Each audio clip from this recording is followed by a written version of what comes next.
Leave. This table's for family only. My sister smirked, pointing toward a fold-out chair shoved beside the trash can. Everyone laughed as I stood there, heat rising in my cheeks. My mom looked away.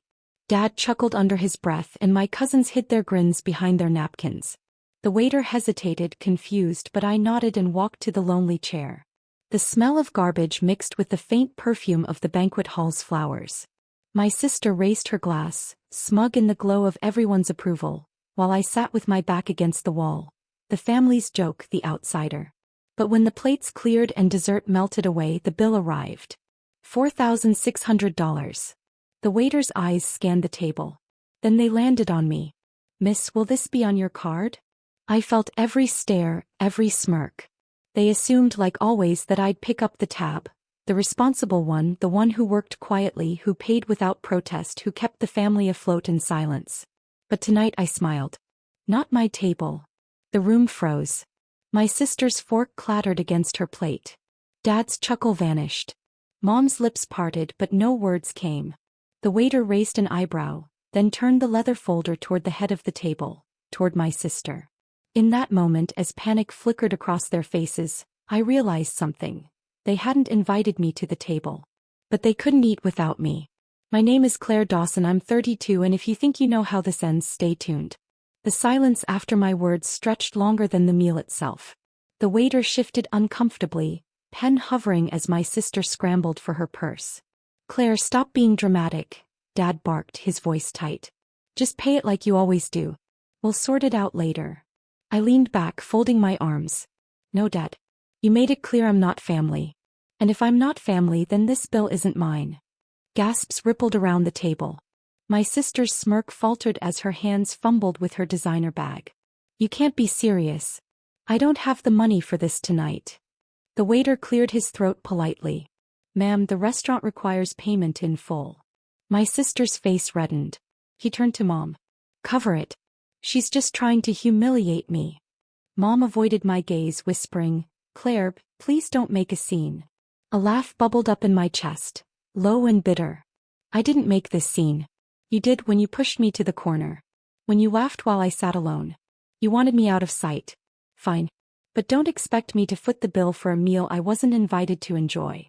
The waiter placed the leather folder firmly in front of my sister. The sound echoed like a gavel. For once, the room wasn't filled with laughter. It was filled with the weight of their own entitlement pressing down on them. And for the first time in years, I wasn't the one carrying it. I was free. The ride home was a performance in itself. My sister refused to look at me as she fumbled with her credit card at the register, her voice trembling as she signed the receipt. Dad grumbled about respect. Mom dabbed her eyes with a napkin, embarrassed not by what they had done, but by what I refused to do. I walked out first. The cool night air washed over me like a blessing. For once, I wasn't weighed down by their laughter or their demands. I had left them to choke on their own bill, their own arrogance. But the fallout came quickly. The next morning, my phone buzzed with a text from my sister. You humiliated us last night. Everyone's furious. Dad says you're selfish.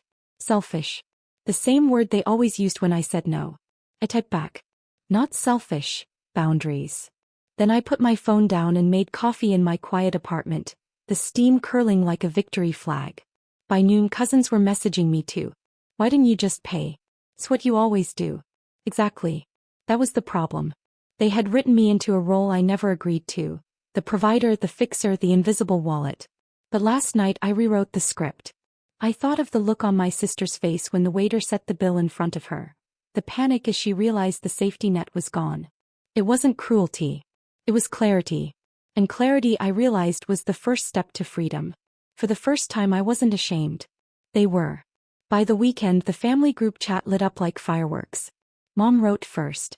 Claire, your father and I are deeply disappointed. You embarrassed us in public. Then Dad chimed in. If you want to be treated like an adult, act like one.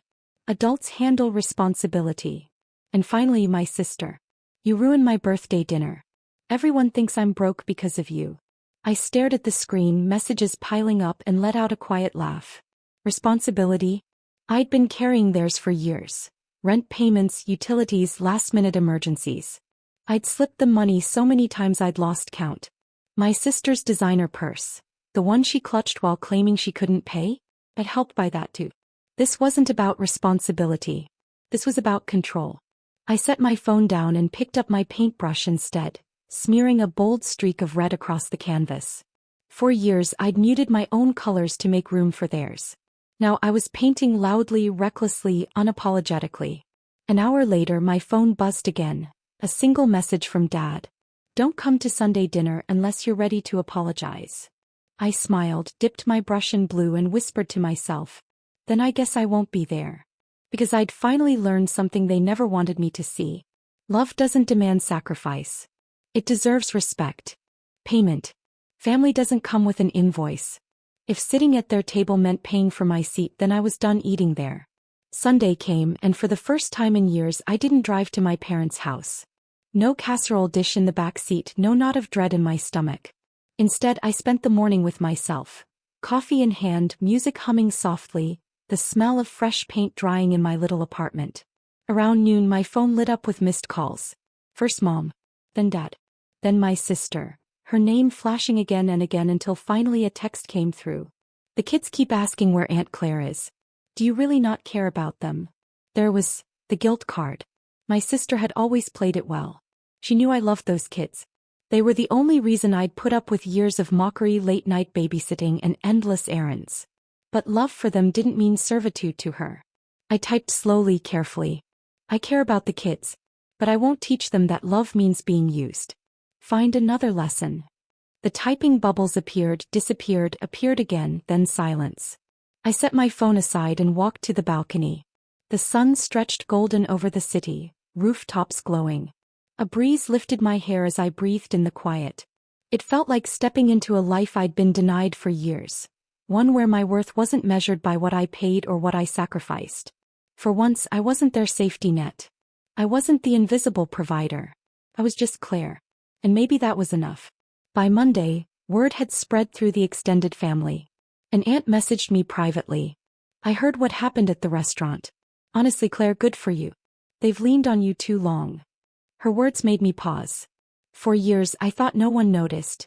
The way I always covered the check, the way I was pushed into the background. But apparently they had. They just never said it out loud. Later that day Dad left a voicemail. His voice was sharp. You've embarrassed this family. Your sister's friends are talking. You think this makes you strong? It makes you cruel. I replayed it twice, not out of guilt but to absorb the irony. After years of being laughed at, dismissed, treated like the backup plan, cruel was letting me sit by the trash while they dined like royalty. That night I pulled out the receipt for my own dinner. A simple takeout meal I'd grabbed on the way home from the restaurant fiasco. $14.75. I taped it into my journal and wrote underneath, "Best meal of my life," because it was mine. The next morning my sister texted again. This time shorter. "Harper, you're not family anymore." I stared at the words, letting them settle. Not family. And yet for the first time I didn't feel rejected. I felt free. Because family that only values you for your wallet, your silence, or your obedience isn't family at all. They thought their rejection was punishment. But it was liberation. And I intended to use it. The days that followed felt lighter than I ever imagined. My mornings weren't filled with dread of their demands, and my evenings no longer echoed with their criticisms. I painted until the sun dipped below the skyline, colors spilling across canvas like freedom made visible. But freedom, I soon learned, has a ripple effect. On Wednesday, a cousin sent me a screenshot from social media. My sister had posted a long paragraph dripping with self-pity. Some people turn their backs on family when things get hard. Money isn't everything. Loyalty is. Comments were split. Some echoed her words. But others, surprisingly many, asked the question she'd avoided. Why was Claire always the one paying? For once, the narrative wasn't hers to control. That same night Mom called again. Her tone was softer this time, almost broken. "Claire, this is tearing us apart. Can't you just forgive your sister? Do it for the family." I let her speak, then answered slowly. "Forgiveness isn't the issue. Respect is. And until you understand that, there's nothing to fix." She went quiet. The line felt heavy with all the things she wanted to say but couldn't. When I hung up I felt no guilt. Only clarity.